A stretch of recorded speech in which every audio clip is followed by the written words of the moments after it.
Parliament session चल रहा है। पक्ष विपक्ष की बातें सुनने के बाद बातें तो बहुत अच्छी लगती हैं। पक्ष की बातों में एक जोश, वलवला और जवाब, कायर जिसे कहते हैं, वो कायरता नहीं दिखती। वो अपने मंसूबे में मुत्तहिद और कठोर नज़र आते हैं। विपक्ष की बातें भी बहुत अच्छी हैं। उनके डायलॉग्स और वो सारी चीज़ें जो हैं वो यकीनन कानों पे जाने के बाद वहीं ठहर जाती हैं। करो या मरो के नारे 2014 के बाद में जिस तरीके से हमने देखा है, खामोशी रही, विपक्ष 5 साल तक शांत रहा। 2019 में थोड़ा सी जोश आया और 2024 में बहुत जोश। अच्छा, करो और मरो की जो बातें की जाती हैं उनमें आप एक बात समझने की ये है कि कौन करेगा कौन मरेगा। राम मनोहर लोहिया, जिनकी ज़िंदगियां बड़ी कठिनाइयों से गुजरी, वह आलू और प्याज खाकर उन्होंने दिन गुजारे। वो दुनिया की सैर करने वाले आज के जो लीडर हैं, वो करो और मरो की राजनीति पर अमल कर सकते हैं क्या? ये एक सवाल है। मैंने सुना मैडम प्रियंका गांधी की ज़िंदगी, मतलब जो उनकी तकरीर थी, उसमें उन्होंने कहा कि पक्ष जो है, मतलब जो गवर्नमेंट में जो लोग हैं वो कायर हैं। गवर्नमेंट में जो लोग कायर हैं या नहीं हैं वो एक अलग सवाल है, लेकिन मैं ये कहता हूँ कि विपक्ष आज के दौर में कायर है। जिस तरीके से ईवीएम के बारे में जो मुद्दे उठने चाहिए थे ज़मीन पर, देखिए महात्मा गांधी जी ने अंग्रेज़ों के खिलाफ जो लड़ाई लड़ी, बहुत साल लड़े, बहुत साल लगे। अंग्रेज़ों ने जो भारत सोने की चिड़िया थी उसको लूटने का काम किया। उन्होंने उनकी लूट पर, उनकी खसोट पर, उनकी डकैती को मुद्दा नहीं बनाया। मुद्दा क्या बनाया? आवाम पर होने वाले मजालिम और हमारी आज़ादी और ग़ुलामी के ख़िलाफ़ एक आवाज़ को ज़मीन पे लड़े। वह आसमानों पे जाके नहीं लड़े, ज़मीन पे लड़े। तो नतीजा ये निकला।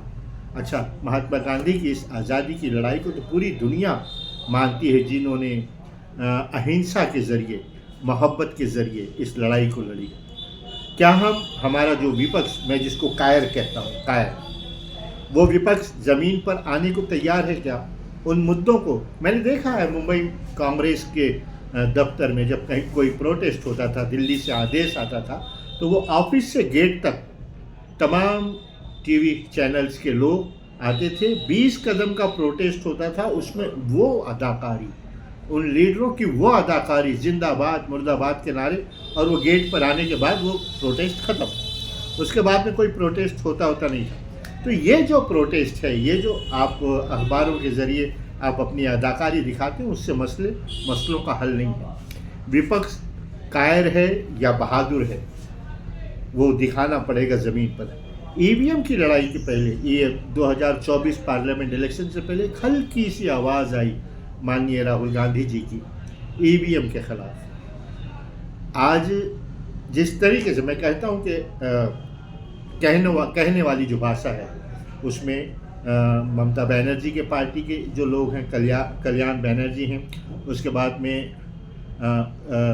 अखिलेश यादव जी हैं, इन्होंने मुद्दे की बात रखी है।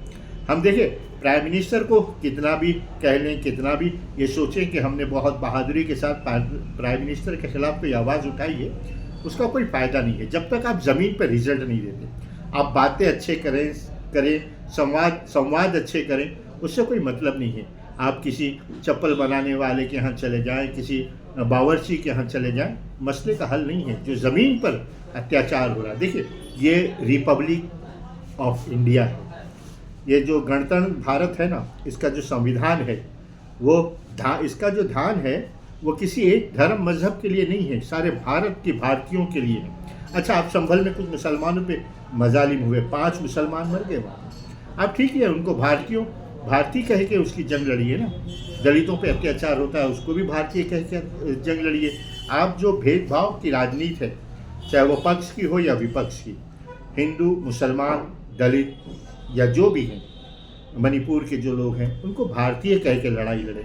अभी देखिए, महाराष्ट्र का जो चुनाव हुआ, उसमें मैं तो कहता हूँ कि जो नतीजे आए, जो भी आए, जिस तरीके से राहुल गांधी पार्लियामेंट में अपनी तकरीरों पर ध्यान देते हैं, उसी तरीके से महाराष्ट्र में पार्टी को अपने हाथ में कंट्रोल रखते, तो ये नतीजा नहीं आता। आज देखिए, मैं देवेंद्र फडणवीस जी का वो इंटरव्यू देख रहा था एबीपी न्यूज़ पे, उन्होंने कहा कि 232 या 35 हमारे लोग हैं, 30-32 लोग जो विपक्ष में हैं वो भी हमारे दोस्त हैं, मित्र हैं। अच्छा देखिए, विपक्ष में आए हुए लोग कांग्रेस, शरद पवार या यूबीटी से जो लोग हैं, अगर वो सारे दोस्त ही होंगे फडणवीस जी के, तो वो अपनी फाइलों को क्लियर कराएंगे, आवाम के मसाइल को क्लियर नहीं कराएंगे। पार्टी जो कांग्रेस पार्टी है, शरद पवार जी की पार्टी है, यूबीटी के लोग हैं, वो अगर अपने उन चुने हुए एमएलएस पर कंट्रोल रखेंगे कि आपको ये मामला उठाना है और उसको हल करके देना है, तो ये मसले हल होंगे। वरना क्या है, एक नाटक चलता रहेगा। विपक्ष, मैं समझता हूँ कि 2014 के पास कायर था, कमज़ोर था और कमज़ोर है कि उसमें वो शक्ति है ही नहीं कि जिस तरीके से कम्युनिस्ट लीडरों ने जो लड़ाई लड़ी, हम देखते थे अहमदाबाद के फसादात के बाद कम्युनिस्ट जो बंगाल से थे, उन लोगों ने जो लड़ाइयाँ लड़ी, ये लड़ाइयाँ, इनमें लड़ने की ताकत नहीं है। वो ताकत जब तक विपक्ष नहीं लाएगा अपने अंदर, पक्ष को कायर कहने का कोई मतलब नहीं है। आप कितने बहादुर हैं वो आपको दिखाना पड़ेगा। जय हिंद दोस्तों।